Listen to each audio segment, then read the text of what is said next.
Look, I can't help but think that now might be a good time for a little fire and ice. Please Oh, do not know. there's never a good time for fire and ice. What happens when you mix fire and ice? Warm water, baby. It's bubbling, baby. Warm water. Warm water.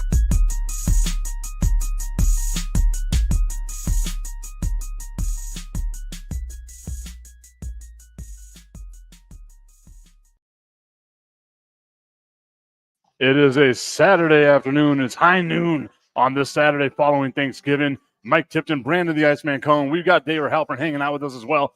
My guys. Yes. The Dallas Cowboys are doing it to me. Oh, my God. Again, we're over here at Again. Buffalo Wild Wings. Before I get started into that, that's just how excited I am about the Dallas Cowboys. We're over here at Buffalo Wild Wings on the west side of El Paso, 655 Sunland Park Drive. Brandon, tell everyone about some of the stuff they've got going on. Well, they have a good shtick. They have an ultimate sampler here where you can pick anything on this menu. They have pretzel knots. They have cheese sticks. They have pickles. They have onion rings. This is a very good deal here. And then check this out. $2 off happy hour, 3 to 6 p.m. Monday through Friday, 9 to 11 every day. $2 off all tall drafts and margaritas, $3 shorty shots, also $5 premium drinks and $6 appetizers. So these are some of the wonderful specials they have at B-Dubs. Very good place, good grease. And also from now until December 31st, you get a $10 bonus whenever you spend $50 on a holiday gift card. You get $60 for the price of $50. And over here at Buffalo Wild Wings, that's more than just a meal. It's a great deal. And yes, it is a great, great meal here. They have some good food. We always enjoy it. Come and take advantage of that. I see the family over there eating food right now, and I'm like, my mouth is salivating. Obviously, I'm a big fat guy. I've been waiting for this moment for the last couple of weeks. Like, obviously, the turkey, the ham. I don't know how y'all do Thanksgiving, but I go way over the top with all the things that I do for Thanksgiving. Way too many pies, way too much bread, all that stuff. And the whole time I was thinking, man, I can't wait to get back over to Buffalo Wild Wings. I was missing it too. I couldn't wait to see you. It's been a couple of weeks, and we're I'm thankful that I could be here today and be able to do the show with my best buddy. And yes, we made it happen, didn't we? Brandon wanted to see me. I wanted to see the food. That should show you the dynamic of our relationship. Okay, but speaking again of dynamics and relationships and the things like that we have going on in the world, my most toxic relationship, I've been vocal about this my entire life. My most toxic relationship is that relationship I have with the Dallas Cowboys. I'm adopted, and the most toxic relationship I have is with the Dallas Cowboys. They're giving me hope, and I hate them for the fact that they're giving me hope. And I look at the schedule, Brandon, and I see next Thursday we have Detroit. Detroit's been slipping. They aren't the same team. They're not going to get Frank Ragnow back now as well. He's done for the remainder of the season. They've got the Vikings coming up. The Vikings are not as good as what we thought they would be. Huge step back. Shows you the importance of Sam Darnold. The Chargers, maybe that's a game the Cowboys can lose because they'll find a way to lose that type of game. The Chargers are a really good team. Washington's not good, and the Giants are not good. Those are the next 5 games for the Dallas Cowboys, and I can see 1, maybe 2 losses there, which means they get to 10-6-1 or 9-8-1, and that feels like with how weird this season has been, that's good enough to get to the playoffs. Oh, no doubt. No doubt. I mean, especially with the crazy streak that they're on right now. I mean, the bottom line is that they've been able to take care of business. And miraculously, who would have thought that the trade that they made with the Jets and the Bengals would have been so successful as they've gone 3-0 since that particular time. And the fact that they, have beaten the likes of Kansas City, that's never an easy out. And, of course, winning against an average Philadelphia team nowadays, the way they've been playing. But look, we all know that a win in the NFL against any team is a feat and an accomplishment. And when you're hot, and they've gotten hot at the right time.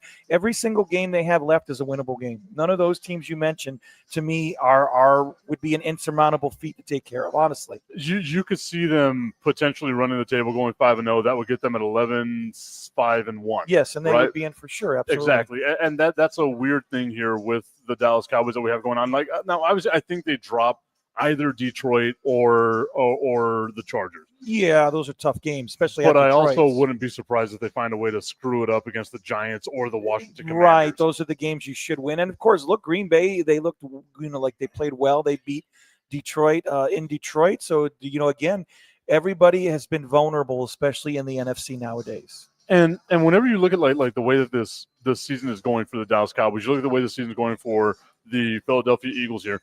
I'm still terrified of the Philadelphia Eagles. Don't get me wrong. I like what Dallas has been able to do with them. They seem to match up well, especially now having Quinnen Williams, having Wilson with them as well to be able to help out on the defensive side of the ball now. I think that that's going to really make things interesting with Dallas, because the issue with them was that they didn't have a defense. Right. Now you know, the first game was like, okay, it was the Raiders. Don't get too excited. That was the Raiders. No one cares about this. That's a terrible team. You should beat the Raiders. But they beat Philadelphia.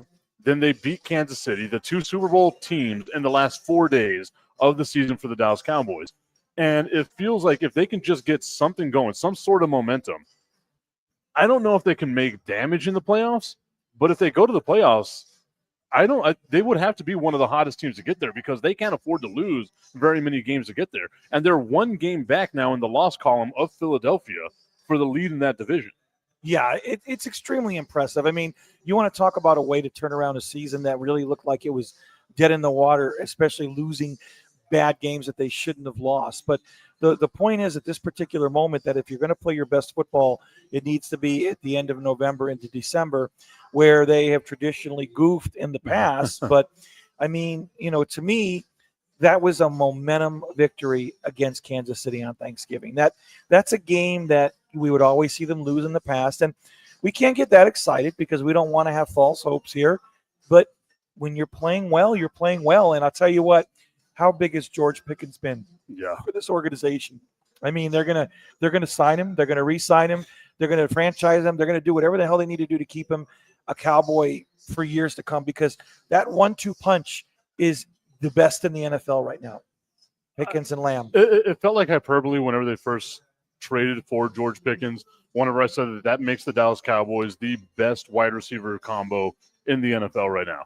I am standing by that. Like, CeeDee Lamb is having a great year. George Pickens is having a great year. I cannot believe that Pittsburgh was so dumb to have just let him go. 3rd and a 5th rounder, right? And you have DK Metcalf there. Like, if you had the 2 of them there, that would have been a great wide receiver combo. Yeah, and Aaron Rodgers. And it doesn't matter who the quarterback is. It could be you and I back there. Yeah. I know it's going to be Mason Rudolph now for at least the time being. Good old Rudolph. Which is not anything good for anybody. No.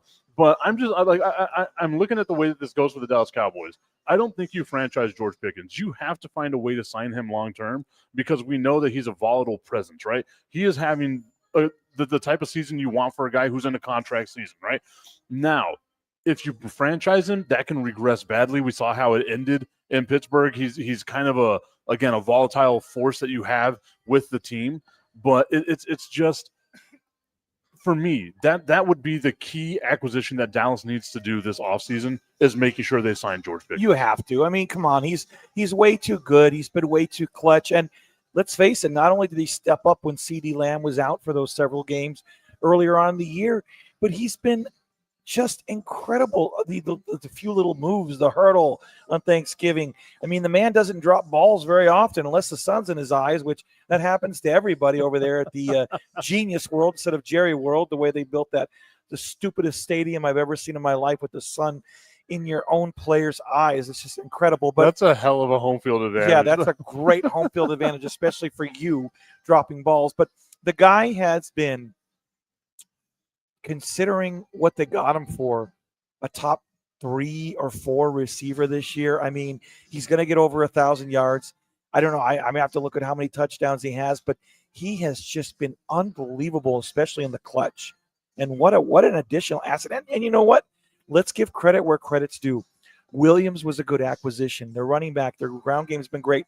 And I tell you what, as much as I bitched and moaned about Eberflus, who got fired a year ago on Black Friday, they're doing a better job. And granted, it helps to get the ponies, but I tell you what, Schottenheimer is not doing a bad job as their head coach.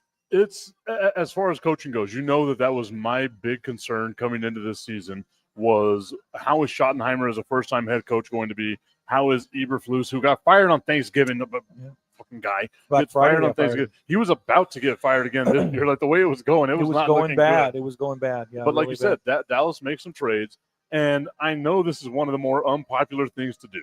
We've got to give Jerry his love, man. Yeah. Like he has pulled the trigger on some things here. He was able to trade, and again, I know it was an unpopular opinion whenever they traded Micah Parsons. My whole deal was, if you don't want to be there, at least they got some assets for him. You got Kenny Clark, who's been great helping stopping the run. Now you go out, you get Quinnen Williams. You still have now 2 first-round picks that you can use in the NFL draft, 2 this season in the NFL draft. Now, granted, they're going to be in the mid-20s, but I can see them moving those and move forward if they need to get somebody. The thing is with the Dallas Cowboys is they have the ability now, because prior to George Pickens being there was one guy whose contract was going to be come to an end at the end of this season. So they just needed one free agent signing to have now. Now they only got 2 free agents that they need to sign right now, and obviously George Pickens is that guy, right? The Dallas Cowboys salary cap situation somehow, some way has gotten better, and not having Micah Parsons there is going to free up so much more room for the future that you can be able to do a couple of things here that you need to be able to do, because wide receiver money ain't the same as defensive end / quarterback money. Those are the 2 most valuable positions in the NFL right now, quarterback and defensive end. Now that you have the money that you can just go out and give to the wide receiver, it feels like there's a good future for the Dallas Cowboys here. My only concern is that offensive line does have to still get better. Well, yeah. I mean, you could argue that everybody's offensive line needs to improve. I mean, it's the story of what you see in an organization every year. I mean, how often do you see where teams have consistently great O-lines? I mean, it's just it's a very susceptible and vulnerable position where you constantly see injuries occurring, obviously, because of the wear and tear on their bodies. But with that said, Dak is playing as a top 3 quarterback this year. He really is. I mean, sure, he had that interception early, but he's not making those consistent goofs throughout the whole game. And he's finding his weapons much better than he did at the beginning of the season. Yeah. But I mean, it also goes to show you the difference in like what last year was, right? Like last year's Dallas Cowboys offense was the abnormality. It was Cooper Rush back there. Let's not forget it was just Cooper Rush. And then the only weapon you had, because Jake Ferguson was hurt, you didn't have George Pickens last year, was CeeDee Lamb. So all teams had to do was focus in on CeeDee Lamb. Yes, Rico Dowdle was able to get 1,000 yards rushing, but he's not as impactful, at least wasn't for the Dallas Cowboys. He is with Carolina. He wasn't as impactful with the Dallas Cowboys as what we're seeing out of Javonte Williams, right? The Dallas Cowboys have a completely balanced attack. And on that offensive side, that offense could put up points with anybody. Oh, yeah. They have the ponies, they have the horses to do whatever the hell they need to do to outscore anybody. The question with this team is on the defensive end. And our guy, Tommy Carranza, is over here in the comments section saying Jerry does get the credit, but he's got to continue to build through free agency this offseason. They need more impact players. I think what they need to do is address the secondary. The secondary for the Dallas Cowboys is deplorable. Well, supposedly Diggs is going to come back against Detroit, and it couldn't be better timing because of the fact that you're playing Detroit. Now, Detroit, obviously, without St. Brown, is a depleted team, but Williams stepped up in his absence. Great game last week, but you have no Laporta, you have no St. Brown. They have a great running game, but I will say that the Cowboys have done a much better job at slowing down the run with the acquisition of the kid from the Jets. He's been amazing at the interior part, Williams, of their line as well. And, I mean, look, this is going to be a hell of a game. That's going to be a great Thursday nighter. I'm extremely excited about it. I think that Dallas is playing with all the momentum in the world, and Detroit doesn't look so great lately. And especially those injuries, right? Because you mentioned like Amon-Ra St. Brown and Sam Laporta. That's huge. Two big ones. Yeah. And you know, look, it's this thing where the Cowboys, it's just a certain amount of confidence that you're able to build when you show that you're able to win the close game too. Let's not forget, winning a close game does a lot for morale as well. Well, not just that, like the 2 teams you beat. Right. But like no one gave you a shot against Philadelphia. No one gave you a shot against Kansas City. You were down 21-0. Yeah, especially that Philadelphia game. In order to come back from that was wild. And again, the defense stepped up in the second half. Mm-hmm. Shutting them out. And that's the thing that you want to see with the Dallas Cowboys. So, like, you get a full week now, right? The full week to prepare for a depleted Detroit Lions team. You talk about Detroit's run game and like how effective they can be. The Dallas Cowboys are a run-stopping team. What Dallas needs to work on is not allowing Jameson Williams, who is a burner, to get behind them and get those big chunk plays, because we saw it against the Chiefs. You give Goff time, or you give Mahomes time, he can find anybody. Goff is like in that ilk, or you give him a little bit of time, a little bit of a window, especially in that zone coverage. The Cowboys, for whatever reason, cannot play a zone to save their life. No, they can't. That's going to be the issue with them. They need to be able to just do what you do, stopping the run, but you have to focus on not allowing Jameson Williams to beat you. Yeah, because he's very, very good. And look, I mean, it gave him that upper edge when St. Brown went down earlier in that game on Thanksgiving against the Packers, where he was going to just blow it up because the previous week he had a goose egg there. Didn't do much, which was extremely surprising. He's like one of those guys, where he either, fantasy-wise, he gets you 30 points or he gets feast or famine. Yeah, what you said, peaks and valleys. I remember I asked you about a guy last year, and you said peaks and valleys. Oh, yeah. And I learned that expression from you. It's a great expression. It's a tipism. You'll hit a lot of home runs, but you're going to get some strikeouts. You're going to get a lot of strikeouts. But I think Dallas can try to, obviously pressure Goff a lot to making a lot of goofs. Now, the one thing to me that they could potentially struggle, even though they've improved upon, is trying to stop Sonic and Knuckles. Trying to slow down, those two, Montgomery and, of course, Gibbs, who have been tremendous this year. They both played really well. I mean, Gibbs, played decent. Now, it wasn't what he did 2 weeks ago. But Montgomery had a really good game as well. And they're going to try little gadget plays too, little shtick plays where Montgomery comes in at the quarterback at the Wildcat and whatnot. So it's a tough team to play. It's also a tough team to play because Campbell gambles so much. Is that game in Detroit or in Dallas? It's in Detroit. Yeah. It's going to be tough. And again, like they play every year now. It feels which is like great. it, right? Which is great. I like it. But it does feel like I'm with this on Tommy. Like what Tommy's saying here. So if the Cowboys beat the Lions, and I'm all in on them running the table and making a run in the playoffs, this feels like one of those games, right? Like, again, because of how bad the beginning of the season was for the Dallas Cowboys, starting the season 3-5-1, just because of how bad all that was, you don't have the luxury of being able to drop, at least in my mind, I don't think they can drop 2 games. Like one, maybe, but they have to get hot. They have to beat these teams. And the only other team outside of Detroit for me that would be difficult for the Cowboys is the Chargers, because that's a well-balanced team. And that's a great defense that they've got to go up against. That's the one defense that scares me of what's remaining on the schedule here. I was worried about Kansas City's defense because they have had a really good defense over the last couple of years.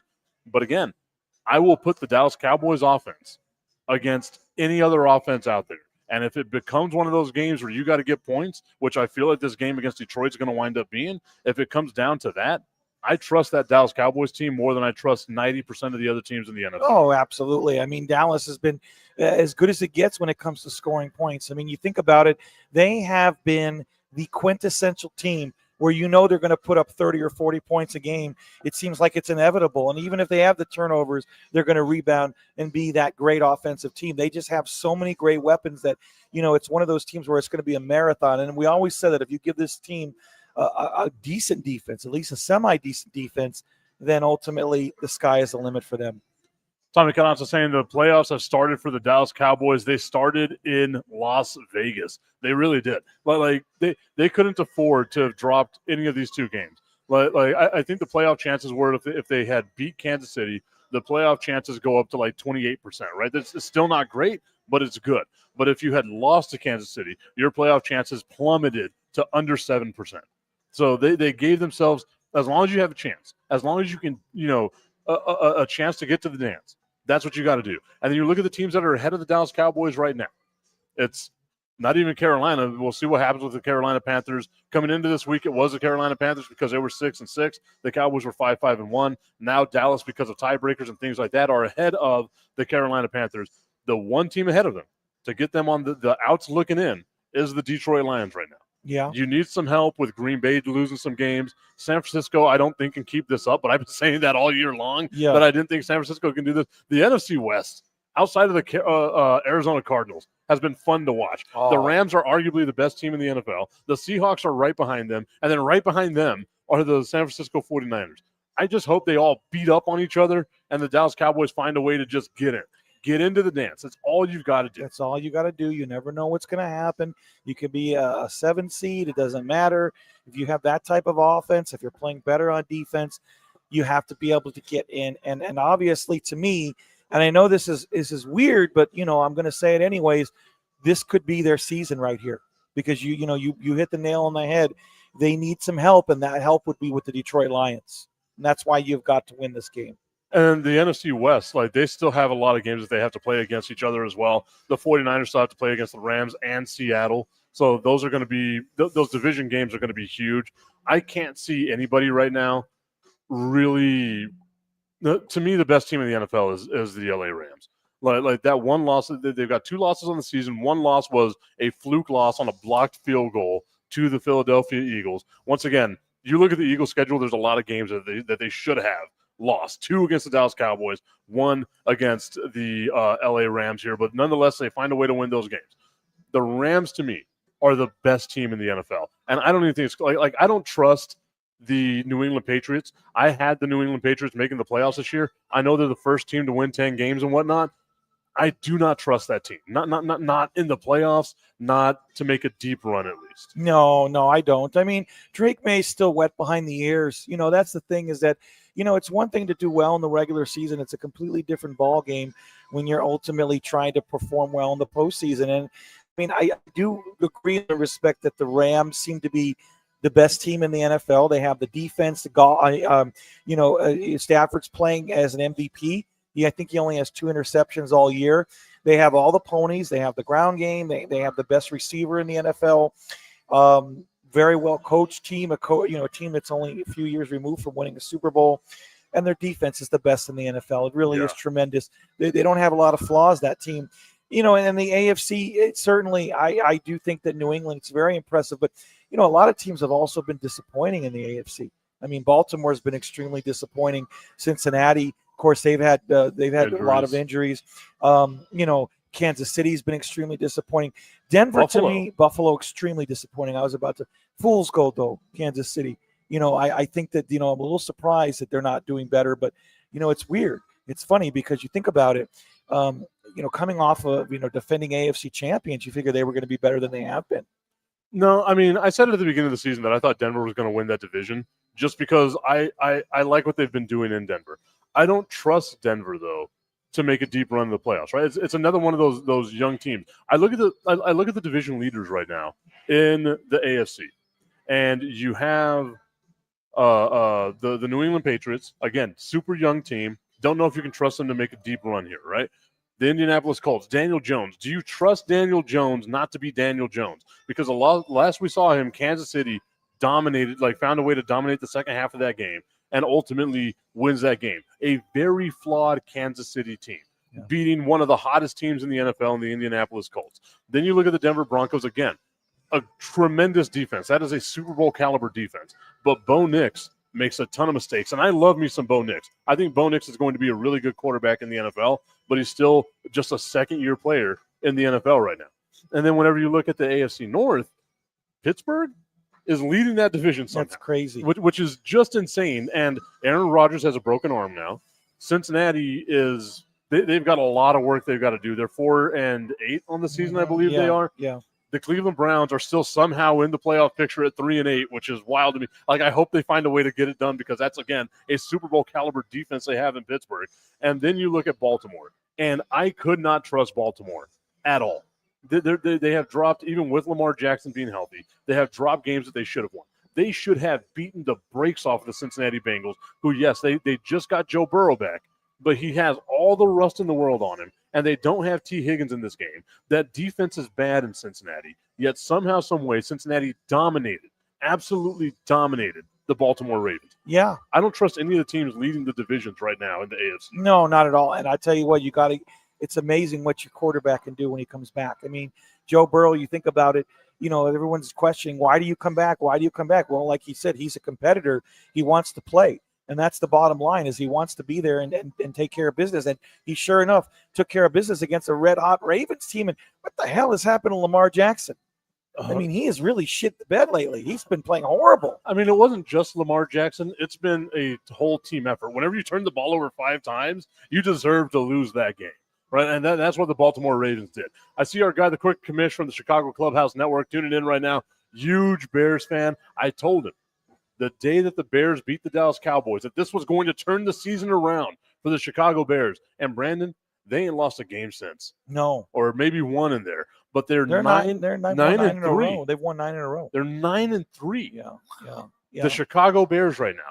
I had them as a fringe playoff team. I thought they'd be second in the division. I thought Detroit would be better. There's a chance here that the Chicago Bears win the NFC North which I don't think anybody would have saw in Ben Johnson's first year of the season, but they built this team the right way, inside out, right? They drafted great receivers in Roma Dunze, Alameda Zacchaeus, Luther Burden. Like, I love what they're doing out there. They got DJ Moore, right? They have a great running game with DeAndre Swift. They addressed the offensive line. The defense is doing good here. I like what the Bears are doing, and I am terrified of that team if I get them as a draw in the playoffs. Yeah, I mean, if you get the Bears, that's the one team that you would absolutely positively hate to play. I mean, that's the hottest team in the NFL right now, and that's a team that you want to talk about what a great coach can do for you in Ben Johnson, from that Dan Campbell tree. Not only has he had the quintessential dual running back threat now with Monangai and, of course, Swift.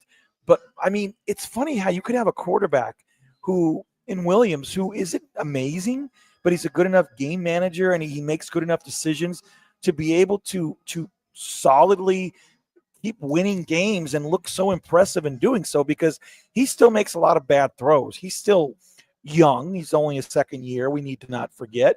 But I think that the gist of it here is that that's a pretty well-rounded team. I mean, their defense is just getting better and better and better at the right time. But you got to remember, and I said this all offseason, the difference between him and Jaden Daniels, who was the unanimous Rookie of the Year and all that nonsense, was 200 passing yards.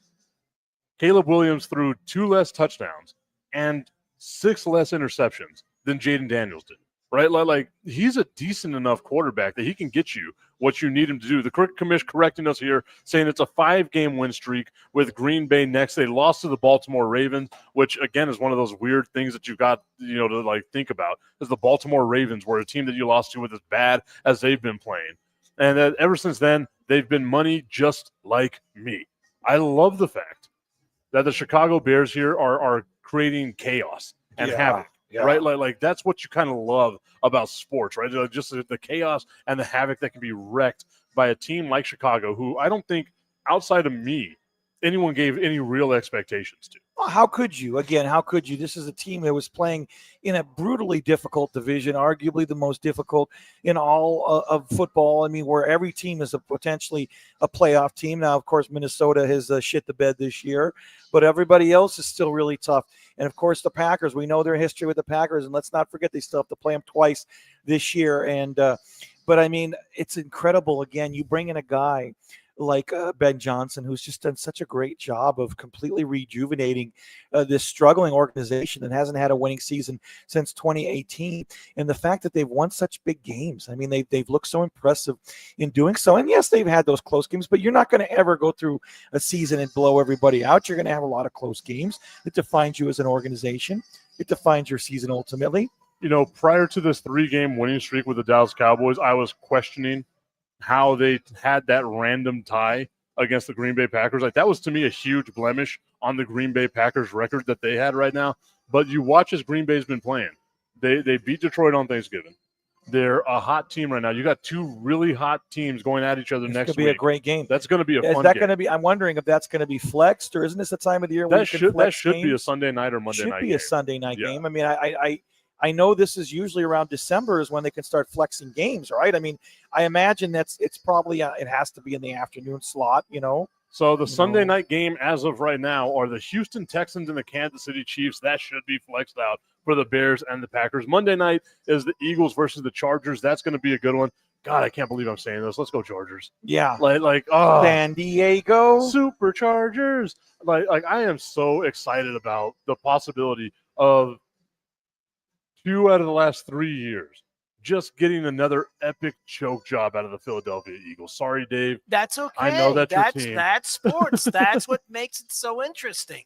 I was on my soapbox 2 years ago when the Eagles were 10-1, telling everyone this is a fraudulent 10-1. You know how lonely that was to be on that island all by myself on that deserted island, and now they win a Super Bowl the next year, and this year I just hope they have another epic collapse. But they're on their way to. It looks like they're shitting the bed pretty hard, aren't they? I mean, they've really goofed, haven't they? I mean, no offense to you. Well, here's the thing: if you have over reliance on one play, the push tush, which you can't officiate properly, what are you going to do when the tush push can only go so far? Well, Chicago got them good yesterday, causing the tush fumble. Well, let's not forget. Great. Let's not forget. The Giants did that a couple of weeks ago, and that was a turning point in that game where the Giants could have beat Philadelphia. Yeah. And instead, the refs say, no, it was, forward progress was stopped.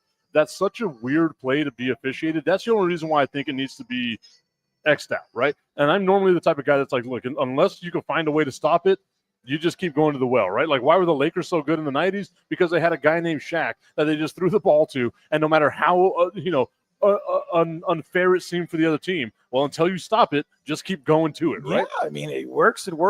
Keep using it. But it's so, like inconsistent the way that it's officiated. It's terrible. Whether it's a false start, whether it's an offsides, whether it's a hold, whether it's whatever it is, there's always some sort of issue with that. And I just don't know why they didn't outlaw it. I mean, why would you bring it up in the offseason if you weren't going to get rid of it? We all know it's a bullshit shtick. It really is. It's no bueno. They need to get rid of it, man. Tommy Cananza let me know I wasn't alone on that island. I was there on that island with you, Mike, and he still lives on that island. I go and visit every now and then. I don't live there anymore. I go and visit every chance that I can just to hate on the Philadelphia Eagles. Okay, Brandon, we're over here, 655 Sunland Park Drive on the west side of El Paso, Buffalo Wild Wings, our favorite place to be on a Saturday afternoon. We got Texas Tech absolutely dominating the West Virginia. What are they? Mountaineers. 35-0. Yeah. Texas Tech is the 5th best team in the country. Brandon, I haven't been this excited for Texas Tech football since they beat the University of Texas with Graham Harrell throwing a pass to Michael Crabtree, breaking some tackles, getting into the end zone at Jones AT&T Stadium in Lubbock, and the whole crowd going wild there. That night I was at the comic strip with Destiny, and that night celebrating. We had beers with Chris Reed from Kid and Play. Cool. I like him. Just having ourselves a good old time drinking Red Stripe. Terrible beer. My guy got to get a better beer option than just that terrible beer, but I drank it because he got it for me, and it was free. Yeah. But Texas Tech, Brandon, is giving me hope. Dallas Cowboys are giving me hope. The San Antonio Spurs are giving me hope. I don't like this because I know all that does is set me up for heartache. Well, you usually, when you get hope, especially if you're a Cowboys fan, you know you're going to set up for heartache, especially if somehow, some way. The last 30 years have proven it to us. Right? They miraculously make the playoffs. But, I mean, you're playing with house money right now, so just enjoy the run. Cherish it. If somehow you miraculously, I think they have like a 27% chance of making the playoffs. If you find that way and you can get in and, you get a little silly. And as for Texas Tech, it's great that there's a big playoff system now. It'll. And how about Texas? Where do they stand now that they have that huge win yesterday against A&M? Oh, that makes me think Tech's going to move up to 4 if they win this game. Texas A&M is going to drop a little bit, you would think. UT is going to get in there. It's so interesting as we shift now over to college football, talk a little bit about college football for what's going on right now. Obviously, Dave, if you can look up for me, let's see what the score for the UTEP Miners are against their vaunted rival Delaware. Again, I will say this until I'm blue in the face. A lot of people don't know. 1869, Walter Camp and them boys. Rutgers playing against, I want to say it was Harvard. That first game for college football history, that same day, the doubleheader of that game, was the University of Texas El Paso playing against Delaware. That's how long back this rivalry goes between UTEP and Delaware. I can't believe it's that old of a rivalry. Very historic, actually. Second most historic rivalry in all of sports. The UTEP Miners, who didn't start playing football until 1914. Yes. Against the Delaware Blue Hens? I believe they are Blue Hens. I love who doesn't like. It's funny. It's almost as bad as the Toledo Mud Hens. That's a baseball. That's a minor league baseball team. Like minor league baseball has great names. I'll get you the score though. There's a minor league baseball team called 31-14. The Blue Hens football. Oh, they're beating us? Yes. Oh man. What, are you shocked or what? No, this was our last chance to get that third win. Yeah. The third win. We said it over the last 114 years. They've been playing football at the University of Texas El Paso. They average 3 wins a season. And this year, we're not going to get our third win. Yeah. I was asked the other day whether or not UTEP needs to move on from Scotty Waldman. My answer to that is a resounding no. Yeah. You don't need to do that. The last thing you need to do, I've said this multitude of times. The last thing you need to do is play musical coaches. And somehow, some way, I'm still going to be the guy that's my reputation now in El Paso, is I'm the guy that fires coaches, even though I haven't fired a coach since Tim Floyd. Well, 31-14.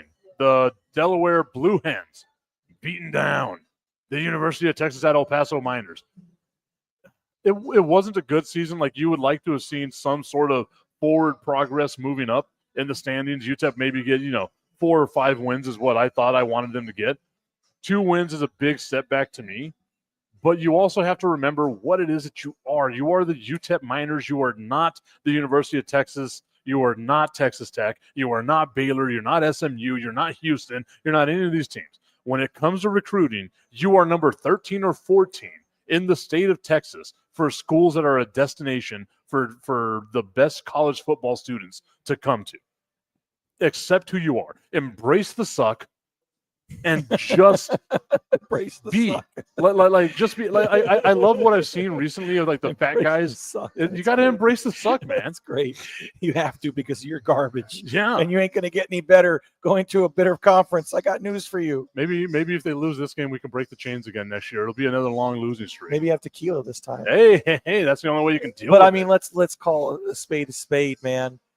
Shit's about to get even more difficult for them, isn't it? Yeah, moving to the Mountain West. It's not going to get any easier. You play Wyoming, for crying out loud. I mean, okay, so to me, of course, I'm being a little facetious, but but to me, like the Mountain West isn't like Josh Allen. Yeah, I know, a 0-star recruit out of high school. Look what they did with it. But to me, like the Mountain West is a somewhat lateral move to Conference USA. Yeah, dude, you're not even in the top 15 in Conference USA. Yeah, like. Come on now, like you gotta find something. You gotta figure something out, and it's only going to get harder because this first season in the Mountain West, you still have some of those state schools in there, right? Like you're going to go up against Air Force, which is always going to be a tough team to beat.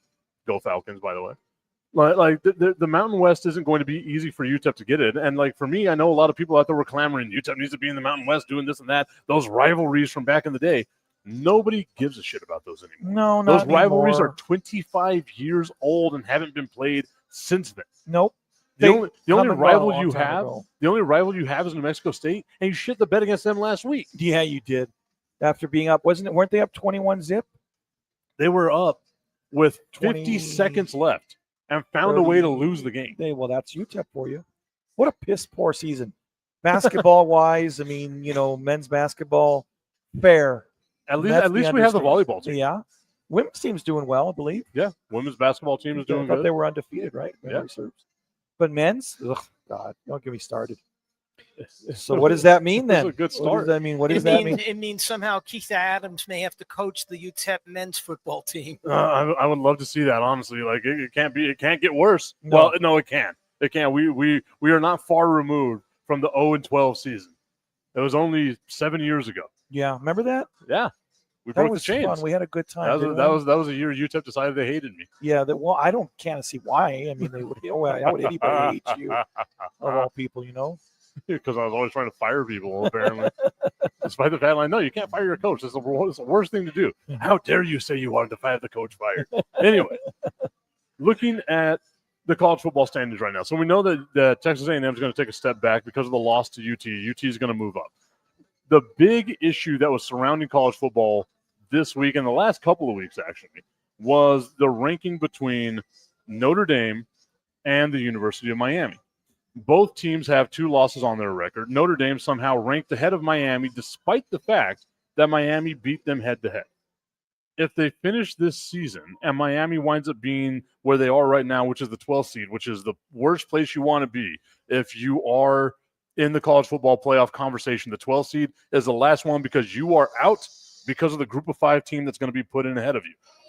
If Miami finishes the season the same record as Notre Dame, but doesn't get into the playoff while Notre Dame does, that to me is wrong if you won the head-to-head matchup. Now, granted, it was the beginning of the year, but you cannot tell me that the games at the beginning of the year matter less than the games at the end of the year. If all we're going to do is say all these games matter, then all the games have to matter. Yeah, they do. I mean, they ultimately all have to matter because they all need to have equal meaning to them overall. They can't be one less important than the other, which, again, let me just reiterate and go back to the fact that I'm glad there's finally a playoff expansion. It's something that was long overdue. It's still such a clusterfuck. It is. It's always going to be a clusterfuck unless you do it where it's like 30 teams that get in or whatever. And we talked about your complete disagreements with that, and I get it. I was the one who said if we're going to do it, it should just be the top 25. Period. Well, I don't disagree there, but I mean, I just think the more the merrier. I think last year worked out very well with 3 weeks of college football playoffs. Well, I mean, yeah, it gave us more football to watch and stuff. Obviously, that's what the playoff system is going to be doing here. But to me, like, I am tired of the conversation that a group of 5 team needs to be in. I am done with that conversation. I've been done with that conversation for quite some time. I know the thing that people are always going to be is like, oh, well, don't forget that Central Florida went undefeated that one year that Bama won the championship. Who gives a shit? If Central Florida played Bama that year, Bama would have ran shop on them. It would not have been a close game. It would not have been competitive. Bama would have absolutely dominated that. The group of 5 is group of 5 for a reason. It's because you're not as good as a power 4/3, whatever we want to call it now, right? Those are the teams that people actually want to watch on TV. Those are the teams that people actually give a damn about. If you have, I can't even think like who the best group of 5 team is right now. Whoever the hell they are. Would you rather watch this anonymous ass team that we don't know who is right now? No, we don't. Versus watching UT, No. versus watching A&M, versus watching UT or A&M. Bama, right? Like those are the teams that people want to watch that bring in revenue, that bring in all the things like that. We shouldn't be sitting here placating to a group of 5. That team just needs to go. Unless they have some sort of like amazing record where they're blowing teams out by 40 or something, where you can say maybe the sun shines on the dog's ass now and then. It's not going to happen with it. It'll never have. A group of 5 team will never win the college football playoff. They don't need to be invited to the dance. No, you do need to be invited to the dance. No, you don't. Yes, you do. Everybody's well deserving of it. Even the sun shines on a dog's ass. Eventually, you're going to see that team win it. Eventually, it's possible. I'm telling you. You just got to get hot at the right time. Destiny It's a tournament. It's a tournament, man. Destiny asking, is there a mercy rule in college football? Texas Tech is really running over West Virginia 42-0. I'm with it. Like pour it on. This is the thing that kind of sucks about college football too, right? Like if you were watching the game last week, I want to say it was Va Tech versus Miami again. And this is what really got me thinking about this whole thing. Miami wins the game on the road in Blacksburg against Virginia Tech. But they don't move up in the rankings because it wasn't as big of a win as what they needed to do, which is just an asinine thing to say. Like, okay, now you have to have style points here, right? So Texas Tech is going to have to pour it on West Virginia, which means they're probably going to leave their starters in longer than what they should. And if one of those people gets hurt, because we have to have style points in college football to justify your ranking now, it's not worth it right there, right? Like, how much time do we have left? It's the fourth quarter. It's about to be the start of the fourth quarter. Texas Tech is up 42 points against West Virginia. They shouldn't have a damn starter in there at all. But I guarantee you they're still going to, because they have to pour it on and beat West Virginia by 50, or else the playoff committee is going to be like, it's not as big of a win as what you should have had. And it's asinine. Yeah, which is stupid. It's always been stupid. I mean, look, it's better than the way it used to be. That's for damn sure, where you had computers picking the teams. You know me. I'm all about our robot overlords. Yes, I like robots too, but not that much, for crying out loud. Not what that much is on the line, rather. I mean, the BCS got it right the majority of the time. Like so far, the play name one season where the college football playoff has been enacted where we've all been unanimous. Like, no, they got it right. It's never happened. Probably hasn't. I'd have to think about it. I'd have to really look into my history books. Yeah, because it's always like, oh well, Bama has one loss and Georgia's undefeated. Like we shouldn't have 2 SEC teams in there, despite the fact that the best conference was the best conference. I think the ACC is moving up, and the Big Ten is moving up a lot too. Like it's a lot of fun watching college football. I just hate this playoff selection committee stuff that we've got going on, because you cannot justify to me that Notre Dame has the same record as Miami. Miami beat them head to head, but Notre Dame is somehow ranked ahead of Miami. Yeah, it's asinine. It's asinine. That is asinine. I'll give you. Usually, you don't use big words, but this time I feel you used a good big word. Most of the time, it's asinine. My vocabulary isn't the best, but I do have words. It's very, very limited. It's not being a Trump supporter, please. Jesus Christ, that thing that happens to me all the time. We have a funny joke, an inside joke about that. It is 100%. Someone's got to give love. Shame on you for being Bubba. like that. You know, shame on you. Where's Bubba? A little too inside. Sorry, I'm going to be deported. All right. So we have our college football playoff committee and stuff like that. It's a really weird season. Like, I think Ohio State, we can say, is the best team in college football right now, but they haven't really played anybody, right? Like, yes, they beat Texas. They squeaked by Texas first game of the season, so maybe that's your big marquee win you have right here. If they find a way to lose this game to Michigan, that's the chaos that I'm looking for. That's the chaos that I need. You know me, I love me some chaos in any type of sports situation. But I feel like Ohio State, yes, keep them in number one. Do what you got to do with Ohio State. Make sure that they're where they are. I'm just done with the group of five conversation. Like they don't belong. Can we find out? Like, is there a way we can find out? I don't even know how we would search up. I guess the college football rankings, right? Of course. Let's see. It's probably going to be a team that we actually know. All right, so college football playoff. Here we are. Let's see what our first group of five team is. So it's Ohio State right now at number 1, Indiana at number 2, Texas A&M at 3, Georgia at 4, Texas Tech at 5, Oregon at 6, Ole Miss at 7, Oklahoma, Notre Dame at 8 and 9 respectively. The University of Alabama, BYU's in the Big 12, so they're not a group of five team.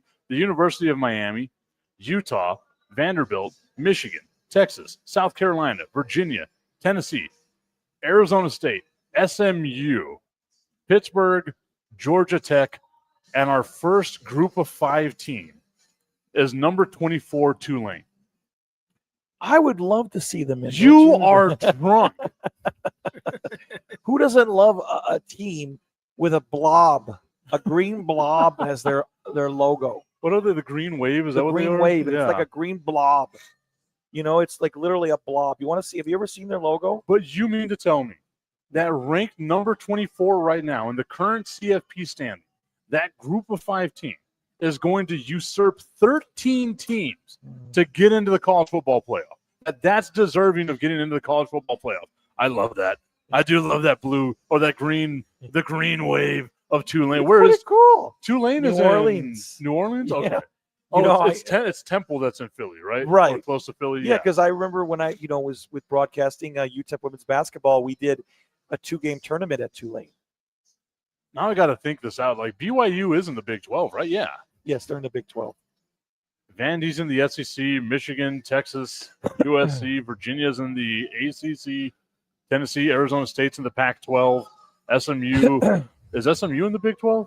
I thought they were. No, they're in the ACC. Are they? Yeah, nothing says ACC like SMU. like SMU and Cal. Yeah, that really makes sense.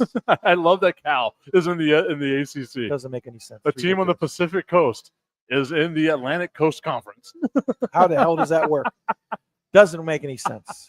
I love it. Again, the chaos that Texas and Oklahoma caused when they went to the SEC, and it just became musical conferences. Yeah. It was my favorite thing in the world. I am all about this, but there is no way, none at all, that you can justify to me that Tulane needs to be in the college football playoff. But that group of five team is going to be there. Yeah.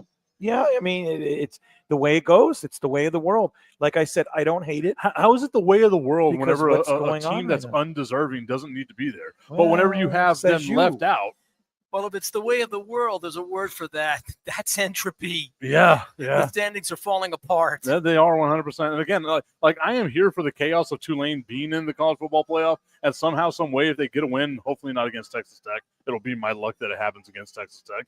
But hopefully, they get a win and cause all kinds of chaos. Like they beat Bama, or they beat Ohio State. Like I would be here for that. That it is entirely possible. It is not. It is. It is not. It is. You are. It's one college team against another college team. I know you had They're a surgery. both, yes, I did. And you are highly drugged right now. I am. So I'm going to let this slide. But no, One it's college okay. team playing against another college team. If it was UTEP playing against Ohio State. Hey, there's that 1 in a million. You're saying there's a chance. Probably not, but yes. I think college football is the biggest disparity in sports, right? Which is ironic because if you think about college basketball, it seems like it's similar, but it's so far off though. Yeah. Because every single year you always have the tremendous upsets in the tournament. One team has no business even being arguably on the same court as another team, and they somehow pull off the win. How is that possible? But that's because that's what the NCAA tournament is built upon, right? Like it's Cinderella's dance, right? Like it's a Cinderella story. We've all built that stuff. You don't get Cinderellas in football. Cinderella turns into a pumpkin in the first quarter. Yeah. Like that's when it happens in football. And you see, okay, well, these horses are really mice. And now we got real horses going up against these mice. Right. Like that's what it is. Gus gets stomped in football. Sure. In basketball, there's a lot of things that can happen. All you got to do is keep it close, right? And then the goal of the game is just get that ball in the bucket. Basketball is the same no matter what. There are different levels of football. Like the physicality of football is so different than it is in basketball. It is. Obviously, it's a much more difficult and challenging sport, which is one of the best, points that you've made in a long time. Of course, the physicality. Yeah. Because why else would you be able to see teams knock off other great teams on a yearly basis in the tournament? And then my favorite thing that happens in college basketball, it's like code. I love that the sportscasters speak in code. Whenever there's always that one guy he's a glue guy, he's a team first guy, he's gonna do all the right things. He's not the best athlete, but he shows up to play, and it's always the white guy. Yeah, well, it's always the white guy. Like the out of shape, 6'1" white guy who's just doing all the dirty work to get it done. Like I love that broadcasters talking that code, and I'll just put it out there. No, he's a glue guy. He's definitely a glue guy, doing all the little things to make sure your team is going to do what they've got to do. PC all the way, right? Oh yeah, 100%. That's funny. The glue guy. I love that too. Who doesn't need a glue guy? I think for the last couple of years, what I've been doing is I'll find a picture of each time whenever I'm watching one of the college basketball games that they bring up who the glue guy is. I'll just share it on Twitter and be like, consummate glue guy. I just tweet those out all the time. It's one of my favorite things to do. I'm the only one that's in on this joke. I think it's a funny joke. I'd like you to make more funny jokes like this because you make me laugh, and that's always a fun thing. As long as I'm making you laugh, that's all I care about, Brandon. Once again, we are over here, 655 Sunland Park Drive, the west side of El Paso, Buffalo Wild Wings for Fire and Ice. Next week, we're not going to be here because Brandon has a basketball tournament. We do have a basketball tournament, a 3-game tournament at East Lake. A 3-game tournament at East Lake. East Lake, yeah. How is your basketball team doing? Well, we won 2 out of 3 in Isleta. The Isleta tournament took care of business against Fabens and Tornillo, and we did lose to Clint. But right now we are, let me think, 2-3. So we're okay. We're almost at 500. Got a very tough game on Tuesday against who do we play? No, we play Parkland. It's going to be challenging. But then this tournament coming up, we play Andrus. There you go. And then we play next. I think we play Tornillo. No, Fabens again. So we've got to find a way to get you guys to play up against Socorro High School. We did. They beat the shit out of us. Hey. Yeah, I saw my best friend OT. I forgot to tell you that. We played there our second game, and They beat us handily. But you know what? All that does is give you motivation for the next time. Yes. The next time you play. Yeah. The vaunted Socorro Bulldogs. Somehow, some way, they beat us again this year. This time it was at their building. There you go. I forgot to tell you because I knew you'd break my balls. Nothing better than the pit down in Socorro. It's a cool stadium. It is. It's a beautiful area. Yeah, it is. Go Bulldogs. I got to go down there and catch a couple of games. It's been a year. OT's doing well. Yes, he is. He's doing well. Great head coach. Should be a college basketball, maybe the next UTEP basketball head coach. I'm going to keep putting it out there until it actually happens. Omar Thomas should be UTEP's basketball coach. He's got a shot. Certainly. We'll see. He's got a shot of getting back in the collegiate ranks, I think. Yeah, 100%. It needs to happen. Once again, though, Brandon, tell everyone about the specials they can expect to get over here at Buffalo Wild Wings, 655 Sunland Park Drive. You have the ultimate sampler, which you can choose 4 different types of greases. Very, very good. The happy hour late night, you have from 3 to 6 p.m. Monday through Friday, 9 to 11. Every day you have $2 off tall drafts and margaritas, $3 shorty shots, $5 premium drinks, and $6 appetizers. There you go. Oh, look at that, the Vanna White presentation and everything that we get from Brandon the Iceman Cone. Just an update because I know that you all care about this so much. Texas Tech, 49-0 over West Virginia. Brandon, what is our score real quick before we go as the UTEP football Miners are taking on the Delaware Blue Hens? Nothing strikes fear into your heart quite like a hen that is the color blue. No, it isn't. That's very true. So let's see. It's funny. I type in UTEP football, and it gives me Utah football. Hey, I don't blame them. Excuse me. Right now it's 31-20. The Blue Hens of Delaware over UTEP at halftime. Hey, we scored. We did. But they must have missed an extra point then. They had to have. Yeah. In order to have 20. Yeah. 31-14 was the last. Look at me. I know math. You're very smart. I can add and subtract ones. You're a funny guy. All right, Brandon, we're going to go ahead and eat. I think it's time to eat. David, thank you so much for being a part of today's show. Thank you, everyone that tuned in to today's show as well. We will be back in a couple of weeks. Same bat time, same bat channel, maybe, I think. Yeah, I think so. Okay. I have to think, what is a couple of weeks? Is it Probably in Christmas sometime time? in December, around Oh, Hanukkah, of course usually. it would be December. Hanukkah, I think, yeah. This That's guy. it. Oh. Oy vey.